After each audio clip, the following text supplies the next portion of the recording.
বন্ধুরা, আজকে আমরা আলোচনা করব ইলেকট্রোনেগেটিভিটি বা তড়িৎ ঋণাত্মকতা বিষয়ে। একটা উদাহরণের সাহায্যে আমরা বিষয়টা বোঝার চেষ্টা করব। এখানে দেখা যাচ্ছে হাইড্রোজেন আর ক্লোরিন পরমাণু, হাইড্রোজেন আর ক্লোরিন অ্যাটমের মাঝখানে একটা ইলেকট্রন জোড়া রয়েছে, একটা ইলেকট্রন পেয়ার রয়েছে। আমরা আশা করব এই দুইটা অ্যাটম এই ইলেকট্রন পেয়ারটাকে অর্থাৎ ইলেকট্রন জোড়াটাকে সমানভাবে ইউজ করবে।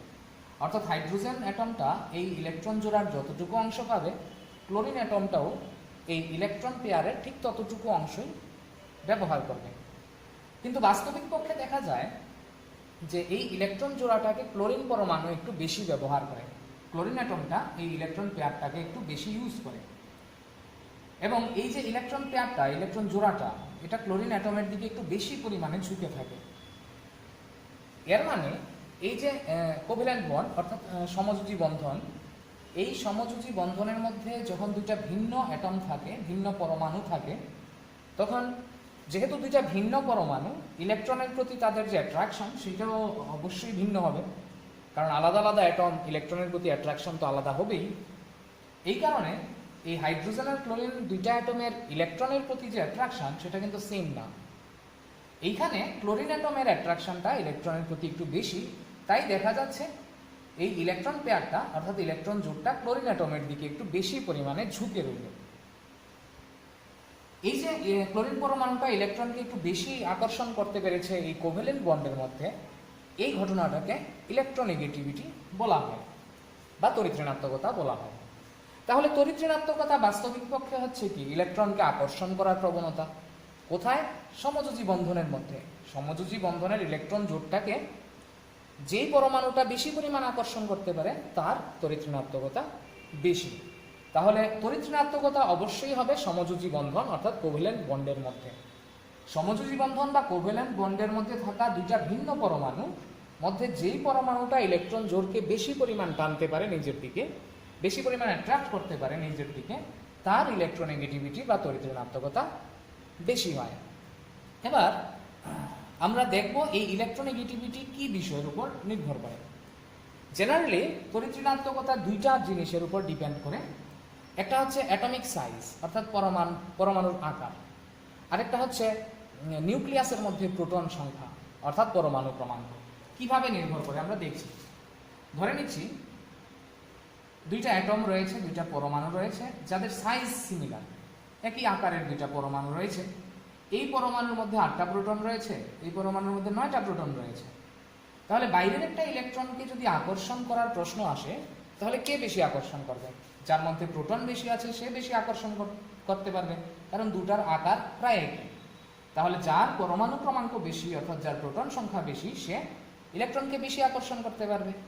এই কারণে প্রোটন সংখ্যা অর্থাৎ পরমাণু ক্রমাঙ্ক যত বেশি হয়, ইলেকট্রনের প্রতি আকর্ষণটা অর্থাৎ ইলেকট্রোনেগেটিভিটি তত বেশি হয়। এটা গেছে একটা ফ্যাক্টর। আরেকটা ফ্যাক্টর হচ্ছে সাইজ। ধরে নিচ্ছি এখানে দুইটা অ্যাটম রয়েছে, স্পষ্টই বোঝা যাচ্ছে যে একটা অ্যাটমের সাইজ বড়, একটা অ্যাটমের সাইজ ছোট। মাঝখানে নিউক্লিয়াসের মধ্যে প্রোটন রয়েছে। এবার বাইরে যদি একটা ইলেকট্রন থাকে, কে বেশি আকর্ষণ করতে পারবে বাইরের ইলেকট্রনটাকে? অবশ্যই নিউক্লিয়াস থেকে যে ইলেকট্রনটা কাছে রয়েছে সেই ইলেকট্রনটার প্রতি অ্যাট্রাকশন বেশি হবে।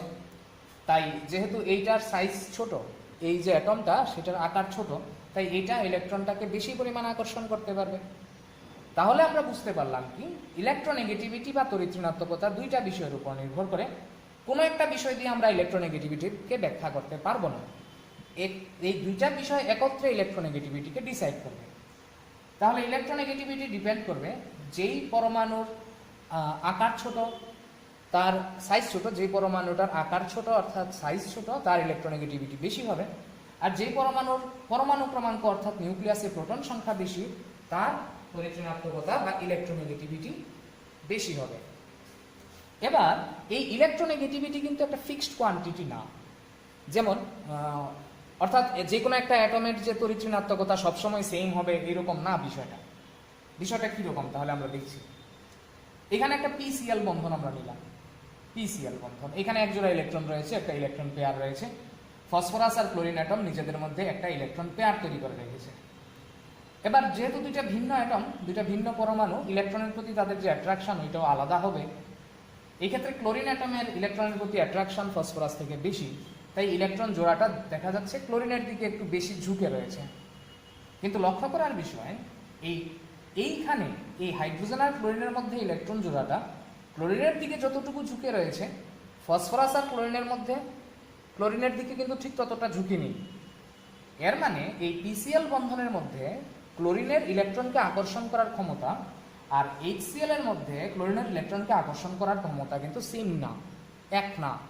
অর্থাৎ ক্লোরিন অ্যাটমেরই তড়িৎ ঋণাত্মকতা এই বন্ধনে একরকম, এই বন্ধনে আরেক রকম। এর মানে ক্লোরিন অ্যাটমের তড়িৎ ঋণাত্মকতা কিন্তু ফিক্সড কোনো রাশি নয়। এটা হচ্ছে ওই কোনো একটা সমযোজী বন্ধনের মধ্যে দুইটা ভিন্ন পরমাণু যখন থাকে, তখন কোনো একটা পরমাণু ইলেকট্রন জোড়কে নিজের দিকে বেশি আকর্ষণ করে। ইলেকট্রন জোড়কে আকর্ষণ করার এই যে তুলনামূলক ধর্ম প্রবণতা, তাকে তড়িৎ ঋণাত্মকতা বা ইলেকট্রোনেগেটিভিটি বলা হয়। তাহলে ইলেকট্রোনেগেটিভিটির সংজ্ঞা কি? ইলেকট্রোনেগেটিভিটির ডেফিনেশনটা কি?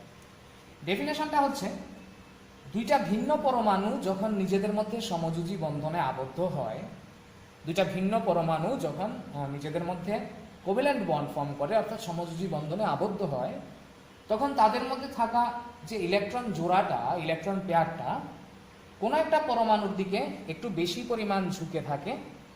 অর্থাৎ কোনো একটা পরমাণু এই ইলেকট্রন জোড়াটাকে একটু বেশি পরিমাণ আকর্ষণ করে। সমযোজী বন্ধনের মধ্যে ইলেকট্রন জোড়াকে আকর্ষণ করার এই যে তুলনামূলক ক্ষমতা, এটাকেই তড়িৎ ঋণাত্মকতা বা ইলেকট্রোনেগেটিভিটি বলা হয়। এবার পাউলিং স্কেলে ফ্লোরিনের তড়িৎ ঋণাত্মকতাকে 4 ধরা হয়েছে, ফ্লোরিনের ইলেকট্রোনেগেটিভিটিকে 4 ধরা হয়েছে, এবং এটাই হচ্ছে সর্বাধিক কোনো একটা মূলের সর্বাধিক তড়িৎ ঋণাত্মকতা। যেই মূলের তড়িৎ ঋণাত্মকতা সবচেয়ে বেশি সেটা হচ্ছে ফ্লোরিন।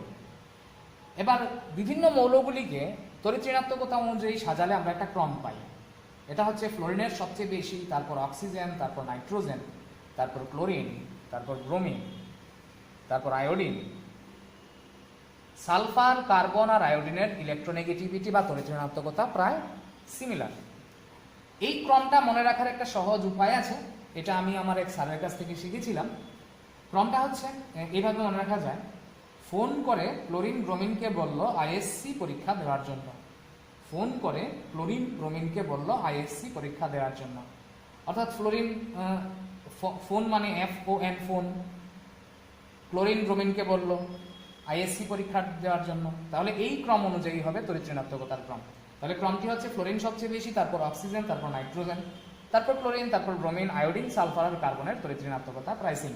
এবার যদি আমাকে কেউ বলে ফ্লোরিন আর ব্রোমিনের মধ্যে কার ইলেকট্রোনেগেটিভিটি বেশি, আমরা সহজেই বলে দিতে পারবো ফ্লোরিনের ইলেকট্রোনেগেটিভিটি বেশি। এই হচ্ছে তড়িৎ ঋণাত্মকতা বা ইলেকট্রোনেগেটিভিটির কনসেপ্ট। দেখা হবে পরবর্তী ভিডিওতে। জয় হিন্দ।